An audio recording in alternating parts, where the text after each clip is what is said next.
I, 32F, have been married to Kevin, 34M, for the past 8 years. We had a happy marriage and 2 beautiful kids together, Ryan, 6M, and Mia, 4F.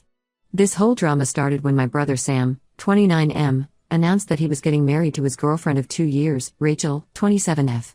I still remember the day Sam introduced Rachel to our family. It was during our annual summer barbecue 2 years ago. She walked in wearing a simple blue dress and carrying a homemade apple pie. Within minutes, she had charmed everyone with her warmth and genuine personality. My mom particularly loved how Rachel would always offer to help in the kitchen during family gatherings, something none of her previous daughters-in-law did. Rachel worked as a nurse at the local hospital in the pediatric ward. She would often bring small gifts for my kids when she visited. Ryan and Mia absolutely adored her and would get excited whenever she came over. She would spend hours playing board games with them or helping them with their art projects. Sam would just sit there watching them with the biggest smile on his face. Sam and Rachel's relationship seemed perfect from the outside. They both had good jobs, shared similar values, and genuinely cared for each other. Sam worked as a software developer at a local IT firm and made good money. They had already bought a house together and were planning to start a family soon after marriage. The proposal was straight out of a romantic movie. Sam had taken Rachel to the same restaurant where they had their first date. He had arranged for the chef to hide the ring in her dessert. Rachel was so excited that she forgot to eat the dessert and almost swallow the ring. We all laughed when Sam told us this story during their engagement party. My parents were over the moon about the engagement. Mom had always worried about Sam settling down as he was quite focused on his career. She immediately started planning the wedding, making lists of guests, and looking at possible venues. Dad, who was usually very reserved about spending money, told Sam he would cover all the wedding expenses. That's how much they loved Rachel. Everything was going perfectly until that fateful day when I went to visit my friend Kelly at the county clerk's office. Kelly and I had been friends since high school, and I would often drop by her workplace during lunch to catch up. That day, we were talking about Sam's upcoming wedding when Kelly's expression suddenly changed. She asked me if Rachel was divorced. I was confused and told her that Rachel had never been married before. Kelly looked concerned and said she needed to show me something. She pulled up some records on her computer that showed Rachel was legally married to someone named Marcus Thompson. The marriage certificate was dated 8 years ago, and there were no divorce records. I felt like someone had punched me in the gut. How could Rachel do this to Sam? Why would she agree to marry him when she was already married to someone else? My mind was racing with questions. Kelly advised me to talk to Rachel before doing anything else. I couldn't sleep that night. Kevin noticed something was wrong, but I couldn't bring myself to tell him yet. I needed to talk to Rachel first. The next day, I asked Rachel to meet me for coffee, making sure Sam wouldn't know about our meeting. When I showed Rachel the marriage records, she turned pale. Her hands started shaking and she couldn't even hold her coffee cup properly. After a few minutes of silence, she started crying and told me everything. She met Marcus when she was 19 and working as a waitress to pay for nursing school. He was charming and swept her off her feet. After dating for just 3 months, they got married at the courthouse. Her parents were against the marriage, but she was young and in love. The marriage lasted only 6 months.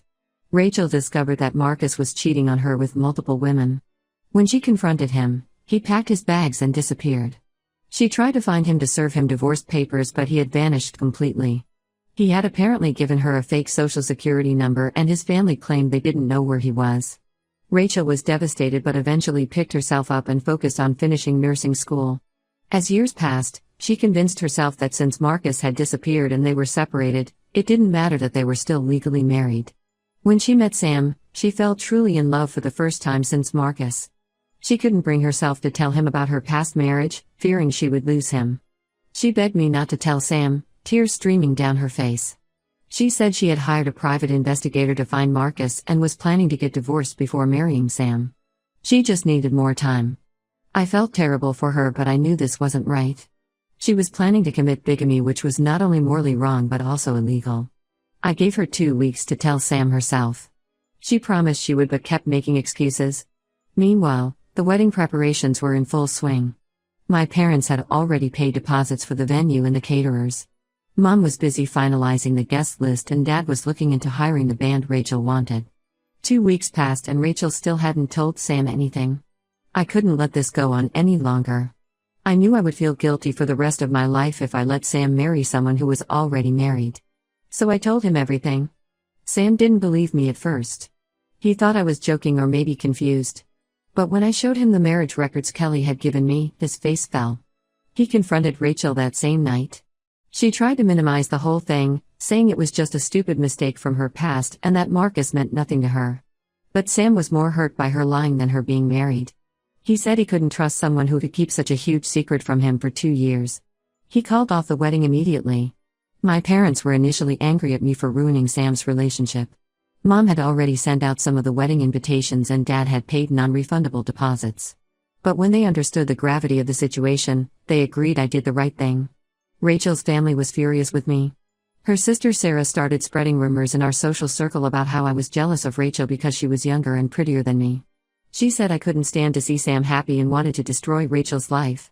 My husband Kevin supported my decision but suggested that maybe I should have waited until Rachel found Marcus and got divorced. Now Sam is severely depressed. He took a leave from work and spends most of his time locked in his apartment. He won't talk to anyone except Kevin sometimes. Rachel keeps trying to contact him but he has blocked her everywhere. I feel guilty seeing Sam like this but I know I did the right thing. I couldn't let him marry someone who was already married and had lied to him for years. Ida for exposing Rachel's secret marriage? Update 1 first, I want to thank everyone who commented on my original post. Most of you supported my decision to tell Sam about Rachel's marriage, which helped me feel less guilty about the whole situation. A lot has happened in the past 2 months, and I need to share these shocking developments with you all. The private investigator Rachel hired finally found Marcus. He was living in Ohio, just 3 states away from us. When Kelly heard this, she helped us get access to Ohio's marriage records. What we found was disturbing. Marcus had remarried 5 years ago to a woman named Amy Johnson and they had 2 kids together, a 4-year-old boy and a 2-year-old girl. When Rachel's lawyer contacted Marcus about the divorce, his current wife Amy reached out to me through Facebook. Her message was heartbreaking. She had no idea Marcus was already married when she married him. She was devastated to learn that her marriage wasn't even legal and that her children were technically illegitimate. She had quit her job as a kindergarten teacher when their first child was born because Marcus insisted he made enough money to support them. Amy asked if we could talk over the phone. When I called her, she broke down completely. She told me how Marcus had been acting strange for the past few weeks, ever since Rachel's lawyer contacted him. He had started working late, was being secretive with his phone, and had suddenly become very interested in their financial documents. I felt terrible for Amy. She was in an even worse situation than Rachel. At least Rachel had her career and financial independence. Amy had been a stay-at-home mom for 4 years with no income of her own.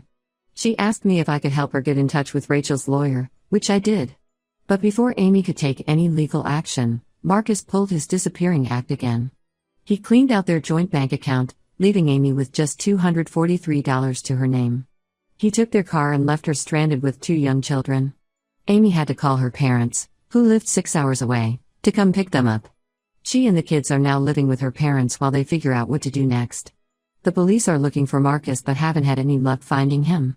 They discovered he had used fake social security numbers and forged documents multiple times. The bank account he emptied had over $87,000 in it, most of which was Amy's inheritance from her grandmother that she had received last year. Rachel finally got her divorce from Marcus since he was served the papers before he disappeared. She tried to use this opportunity to reconcile with Sam. She came to our house one evening when Sam was visiting. She apologized for everything and told him she was now legally divorced and free to marry him. But Sam wasn't interested. He told her that the issue was never about her being married, it was about her lying to him for 2 years. He said he could never trust her again. The most shocking development came last week when Amy's lawyer discovered that Marcus had 2 more wives in different states. He had married a woman named Jennifer in Florida 3 years ago and another woman named Lisa in Texas 7 years ago. His pattern was always the same: he would marry women who had some money or inheritance, convince them to put their assets in joint accounts, and then disappear with everything. Rachel and Amy decided to go to the police together. They're working with detectives who specialize in fraud cases. The authorities are now treating this as a multi-state criminal investigation. Marcus is wanted for fraud and bigamy in at least 4 states. The FBI is also involved because he crossed state lines while committing these crimes. Sarah, Rachel's sister, finally came to see me yesterday. She apologized for spreading rumors about me. She admitted that Rachel had confided in her about Marcus 2 years ago, but she thought it wasn't a big deal since they were separated. She said she never imagined Marcus would turn out to be such a career criminal who had destroyed multiple families. My parents now tell me they're proud of me for speaking up. Mom says if Rachel had married Sam, Marcus might have shown up years later to cause problems or try to extort money from them. Dad has been helping Amy find a good lawyer to fight for her children's rights. Kevin pointed out something interesting. If I hadn't exposed Rachel's secret marriage, Marcus might have continued his scheme for years, targeting more women. In a way, this whole mess led to him being exposed and hopefully, he'll be caught soon and face justice. Sam is still processing everything, but he's doing better now. He's back at work and has started going to the gym again. He feels terrible for Amy and her kids and has been helping them by sending groceries and toys for the children. It's nice to see him caring about someone again after months of depression. I know this update probably isn't what anyone expected, but life is stranger than fiction sometimes.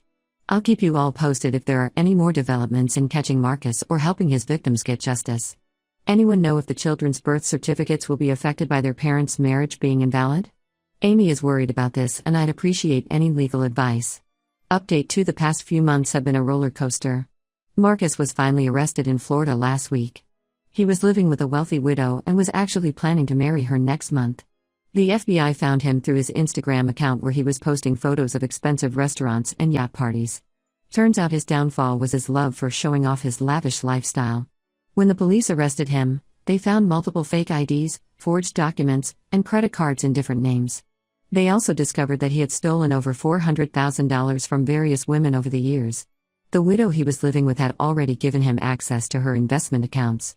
She broke down at the police station when she learned about his other wives. Rachel testified against him in court along with Amy, Jennifer, and Lisa.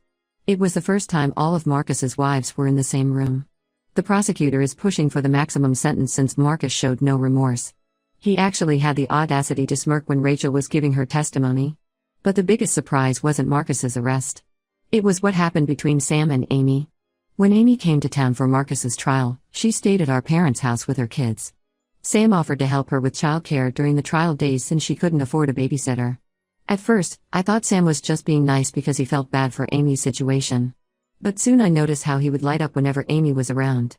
He started spending all his free time with her and the kids, taking them to the park or helping the older one with his preschool homework. Amy's kids absolutely adore Sam. Her son Jack started calling him Uncle Sam and would cry when he had to leave. Her daughter Emma would only eat if Sam was the one feeding her. It was heartwarming to see how naturally Sam fit into their lives. Last month, Sam finally admitted to me that he and Amy had been dating for a few weeks. He was worried about what everyone would think, him dating Marcus's other wife. But honestly, everyone in the family is thrilled. Amy is nothing like Rachel. She's genuine, honest, and puts her kids first. Rachel found out about Sam and Amy through mutual friends. She didn't take it well. She showed up at Sam's apartment one night, completely drunk, screaming about how he was trying to get revenge on her by dating Amy. Sam had to call the police to get her to leave. Sarah later called to apologize for Rachel's behavior and informed us that Rachel was going to therapy to deal with her issues. The most heartwarming part of this whole situation is how my parents have embraced Amy and her kids. Mom is teaching Amy how to bake her famous apple pies, and Dad has already started a college fund for both Jack and Emma. My kids love having new cousins to play with, and our family gatherings are livelier than ever. Kevin and I invited Amy and her kids for Thanksgiving dinner. She made this amazing sweet potato casserole that everyone loved. During dinner, Jack announced to everyone that he wanted Sam to be his new daddy. The look on Sam's face was priceless, a mixture of joy, surprise, and love. I haven't seen my brother this happy in years. Rachel moved to Seattle for a fresh start. Sarah told me she's doing well in her new job at a bigger hospital and has joined some support groups. She still sends occasional texts to Sam, but he doesn't respond. I sometimes feel bad for her, but then I remember how she was willing to commit bigamy and lie to my brother for years. Marcus's trial is set for next month. His lawyers tried to negotiate a plea deal, but the prosecutor refused since they have solid evidence of his crimes. Amy's lawyer is also working on getting her marriage annulled and securing child support from Marcus, though everyone knows he'll probably never pay it. Sam told me yesterday that he's planning to propose to Amy once her marriage to Marcus is legally annulled. He's already picked out a ring, nothing flashy, just a simple solitaire that suits Amy's understated style. He asked me to help plan a small, intimate proposal because he knows Amy wouldn't want anything grand or public. Looking back, I'm so glad I spoke up when I discovered Rachel's secret. Even though it caused a lot of pain initially, it led to Marcus being caught and prevented him from hurting more women. And somehow, through all this chaos, my brother found his true happiness. Sometimes life works in mysterious ways. Update 3: I can't believe how much has changed since my first post. Sam and Amy got married last weekend in our parents' backyard. It was a small ceremony with just family and close friends. Amy wore a simple cream-colored dress, and her kids matched in cream outfits. Jack was the ring bearer, and Emma was the flower girl, though she ended up throwing all the petals at Sam instead of the aisle. The most touching moment was during the vows when Sam included special promises to Jack and Emma. He promised to always be there for them, to love them as his own, and to never leave them like their biological father did. There wasn't a dry eye in the garden. Even my dad, who never cries, was wiping tears away. They're now in the process of legally changing the kids' last names to Sam's. Amy's lawyer said it should be straightforward since Marcus lost all parental rights after his conviction. Speaking of Marcus, he was sentenced to 5 years in prison and ordered to pay restitution to all the women he defrauded. The judge was particularly harsh because Marcus showed no remorse and actually tried to flirt with a female prosecutor during the trial. Rachel attended the sentencing but left quickly after. According to Sarah, she's engaged to a doctor she met at her new hospital in Seattle. They've been dating for 4 months and are planning a small courthouse wedding next spring. Sarah says Rachel had to show her new fiancé all her legal documents to prove she was actually divorced this time. I guess she learned her lesson. Amy has started working part-time at the local elementary school now that the kids are a bit older. Sam adjusted his work schedule so he can pick up the kids when Amy has afternoon shifts. It's amazing to see how seamlessly they've blended their lives together. My kids love having Jack and Emma around more often, and our family dinners have become quite lively affairs. The most surprising development was that Amy's parents decided to move closer to us. They bought a house just 20 minutes away. They said they couldn't bear to be far from their grandkids, but I think they also want to be close to Sam, who they've come to love like a son. They're actually the ones who helped Sam and Amy put a down payment on their new house. My relationship with Sarah has become cordial. We see each other at mutual friends gatherings but don't talk much beyond basic pleasantries. She did pull me aside at a recent party to thank me for exposing the truth, saying it probably saved Rachel from bigger legal troubles down the line. Rachel and I have no contact now, which is probably for the best. She sent me a long email last month apologizing for everything and explaining how therapy has helped her understand why she made those choices. I appreciated the apology but didn't respond. Some bridges are better left uncrossed. Mom has been pestering Sam and Amy about giving her more grandkids, but they're focusing on giving Jack and Emma stability right now. After everything these kids have been through with Marcus, they need time to feel secure in their new family. Looking back at everything that happened, I'm grateful that I trusted my instincts and spoke up. What started as a difficult decision led to Marcus being caught, prevented him from hurting more women, and somehow brought Sam and Amy together. Life really does work in mysterious ways. This will probably be my last update. Our family has found its new normal, and we're all happier for it. Sometimes doing the right thing is hard, but it usually works out in the end.